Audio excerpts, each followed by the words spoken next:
What's up, beautiful people?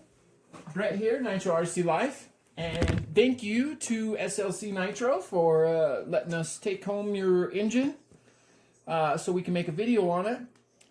So earlier this year, this last calendar year, I bought the 4.0, the 32 4.0, the Spec 4, however you want to say it.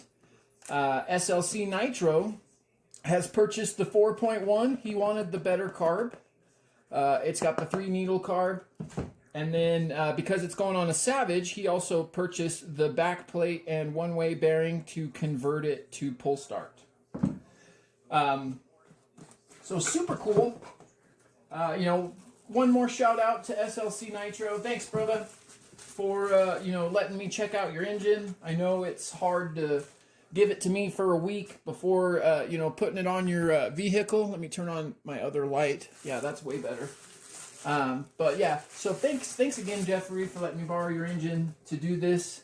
I love making these videos, and a lot of my subscribers like them too.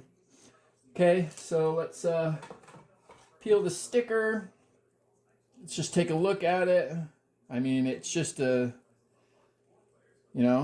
32 with a back plate on it instead of a one-way bearing, but we are, like I said, going to convert it. Let's see what else is in the box.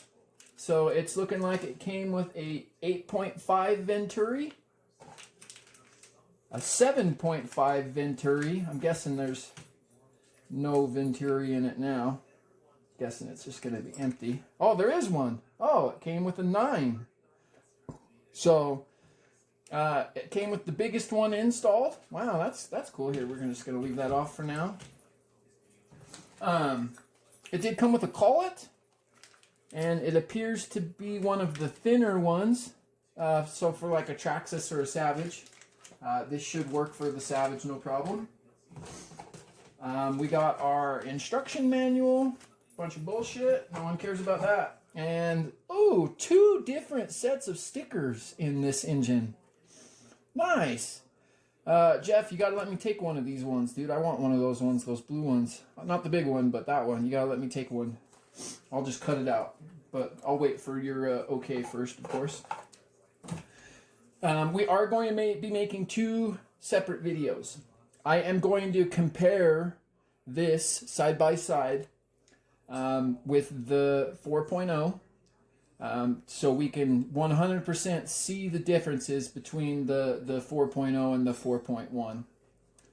I'm gonna, let me tear this engine down, and then we will continue the video. All right, the engine is apart. Okay, so just like the the 4.0, the cylinder head is the exact same. I don't think they made any changes to it. Of course, when we make the comparison video, we will see.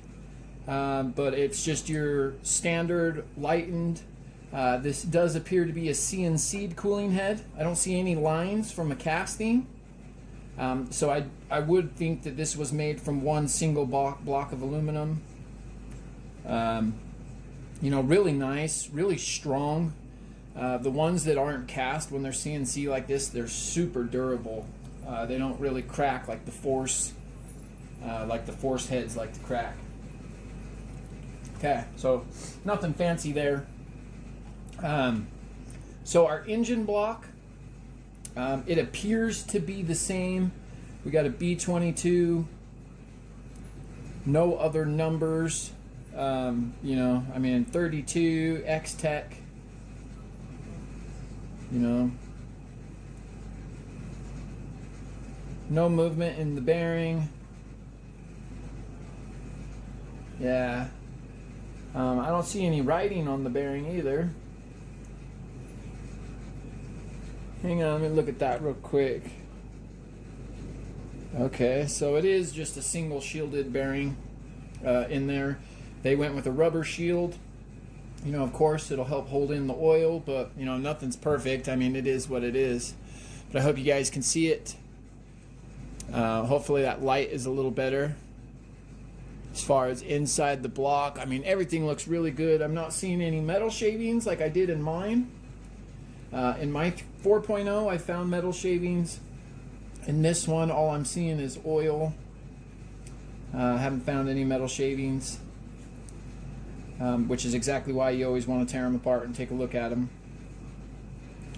But yeah, so nothing fancy, nothing crazy. This looks just like the other block. So when we do the comparison video, we will see. So anytime you're measuring shim stack, you definitely want to be careful with these. You can bend them. If you do bend them, put the bent ones in the middle. They're just a squish gasket. They're not an actual seal because they're made out of metal. But they do seal, in essence. But they are not considered an actual seal. Okay, moving forward. Sorry, I had to loosen the glow plug. Because, yeah, so this is a turbo plug. It came with a WT4. So this is my first turbo engine I've ever messed with. You can see that the threads are a little bit different. But on the backside, the bowl, the firing bowl or whatever you want to call that, the dome is the same. I'm not sure why turbo plugs were invented. I've heard that they're more stable, especially when the engine is upside down. But I mean, that is perfectly sized and shaped. As Nitro Talk Todd would say, is Turbo Todd. It's perfect. So we have a turbo head button. That's our first real major difference that I've spotted. Now let's check shim stack here real quick. Let me get these apart without jacking them up. Okay, so I do see 3 shims. First shim is a 0.02. So 0.2. And then we have, get that little bit of dirt out of there. 0.2. A 1.5, I would think. Yeah, 1.4, 1.5. Right, and let's go another 2. So we have a total shim stack of 0.55. Let's double check that. Let's measure all 3 at the same time. So I see a 5.7, 5.4.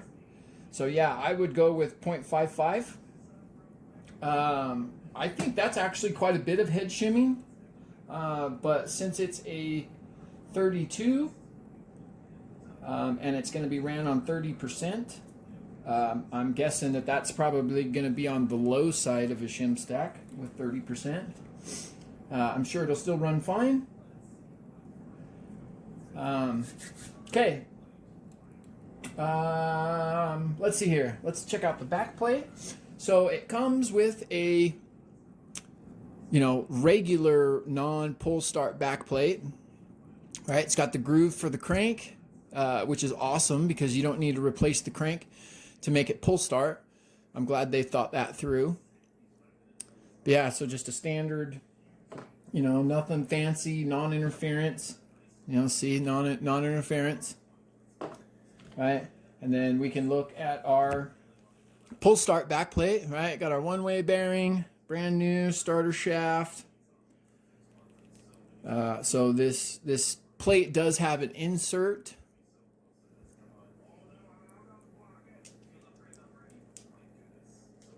And it is a internal one-way bearing that goes inside the engine there. So, just standard. This was purchased separately. Here is our part number for the pull start backplate, LRP 38557. Right off the bat, I can see a huge difference between this carb and the 4.0 carb. So right out of the gate, this carb is insulated. Let's get a little closer, right? You can see that it's got that OS style insulator on there. Very smart. And I'm guessing that's why this carb is so stable compared to the other carb. Although I haven't had any problems with my 4.0. But I really haven't ran that much fuel through it. We're still running it super rich. You know, we're within that first half gallon. And so I'm not really ready to lean it out yet or anything like that. So that could be why I'm not experiencing carb issues. So like I said, 9.0 inserted. We have a very long needle. So that is, you know, 3/4 of the way.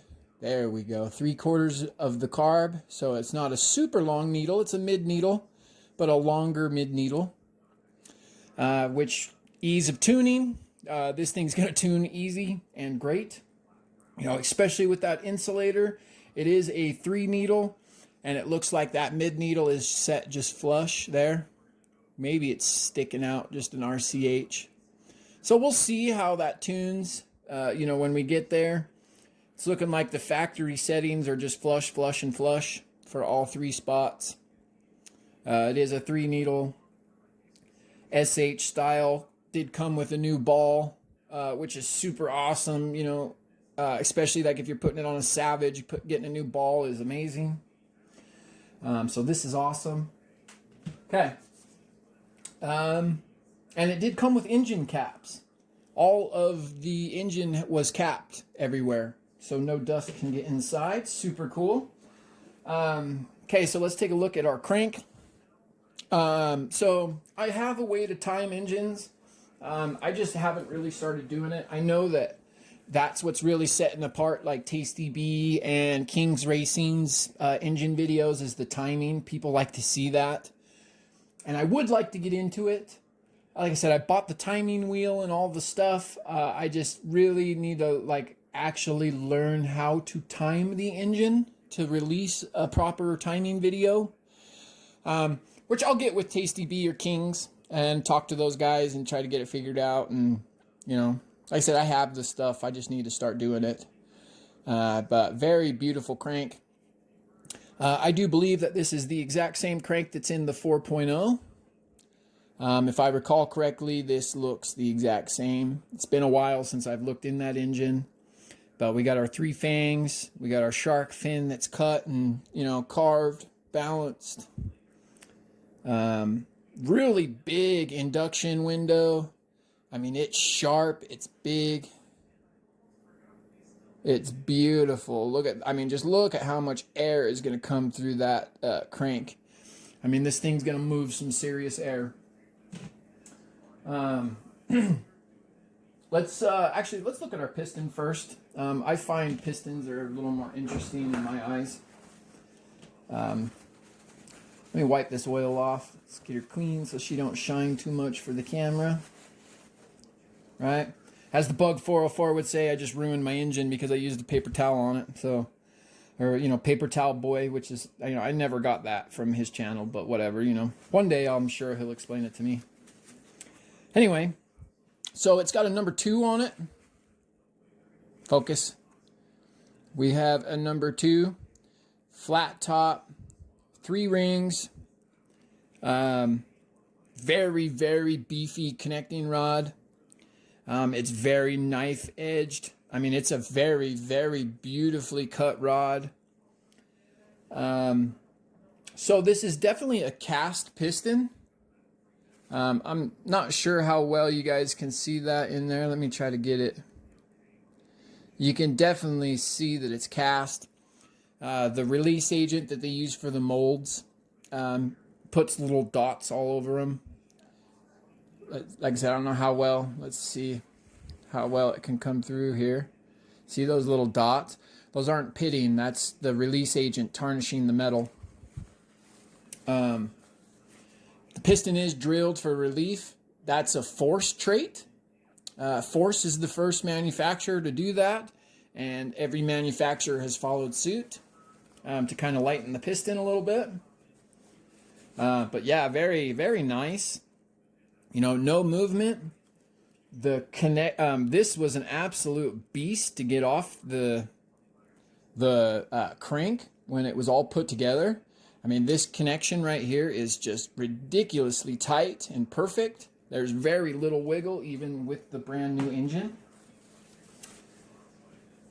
So that is, you know, super high quality. You know, I mean, for the $200 you pay for this engine, you are definitely getting what you pay for, you know, in my eyes.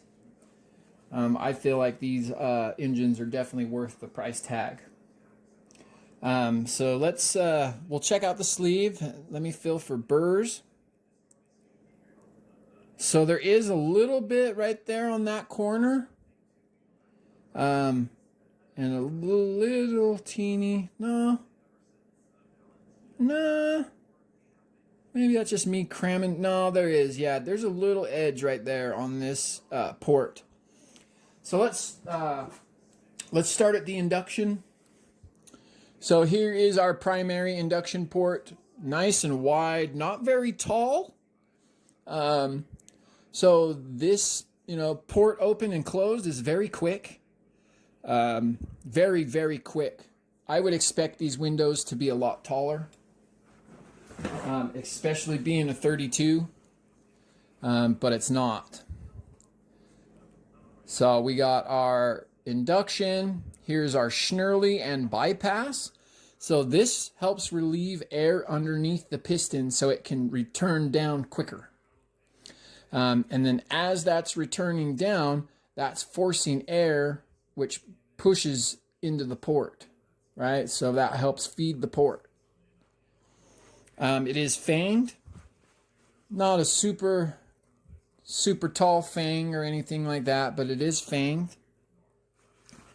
Let's see if we can turn this light a little more. There we go. Yeah, way better. So like I said, it is fanged. We do have a secondary Schnurley port. And then our really, I don't know, that's not very tall either, but it is high up in the sleeve. Like our compression really isn't that many degrees. Like that's crazy. Exhaust port is very high, which makes it for a very high RPM screaming engine. If we look in here, you know, you guys probably can't see in there very well. But we do have a couple of rub marks. See if it'll focus. See those rub marks? I would believe that those are from transportation. You know, just the engine rubbing. I don't think they're manufacturing errors. So this is one of those ones where they kind of rough the inside. You know, it is scratched in there, but in like a, you know, in a good way. It's not like the chrome's affected. They just, my axial was like that, scratched. Just a couple of times, like they go in there with a wire brush and just work, just to kind of help everything grip and seat together. Very normal to see. But yeah, I mean, you know, just me looking at it looks real good. Couple of little nicks, but you know, and then the piston, beautiful. No real scratches. Let's look. Wow, little one, but nothing that I would be concerned about. Clean those oil grooves with your nail. Make sure they're clean. So no metal shavings was found. You know, that's always a plus. Sometimes, you know, finding a metal shaving is inevitable. But, yeah, so overall, super impressive engine. I love, you know, the couple of things that they did to make it better. Comes with plenty of inserts. You know, for the $225, and then, you know, another $50 for this to put it on a Savage. Yeah, a little high priced. But, you know, for the quality and as long as the engine runs for a long time, you know, it's a worthy investment. Anyway, guys, so that's my quick look at the 4.1. After this video, I'm going to be releasing the comparison between the 4.1 and the 4.0. So stay tuned for that. It'll probably release in a couple of days, just that way I'm not overwhelming my YouTube with content. But as always, y'all stay beautiful and have a great day.